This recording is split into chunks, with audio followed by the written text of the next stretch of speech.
আল্লাহ পাক তার প্রতি রহম করুন যে আমার এই কথাগুলোকে অন্যের কাছে পৌঁছে দিবে। নবীজির ভাষণ। এরপর নবীজি বলছেন, জেনে রাখো নিশ্চয়ই তোমাদের পরস্পরের, মুসলিমদের পরস্পরের সম্পদ, পরস্পরের রক্ত, পরস্পরের এই যে জান মাল ইজ্জত, এগুলো একে অপরের জন্য হারাম। মুসলিমদের পরস্পরের রক্ত, পরস্পরের ইজ্জত সম্মান একে অপরের জন্য হারাম, এর হানি করা একে অপরের জন্য হারাম। ঠিক যেমন আজকের এই দিন হারাম, এই শহর হারাম, এই মাসও হারাম।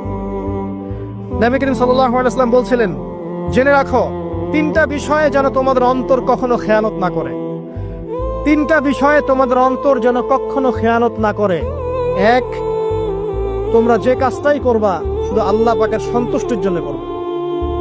তোমরা যে কাজই করবে শুধু আল্লাহর সন্তুষ্টির জন্য করবে, তোমাদের শাসক বর্গের কল্যাণ কামনা করবে।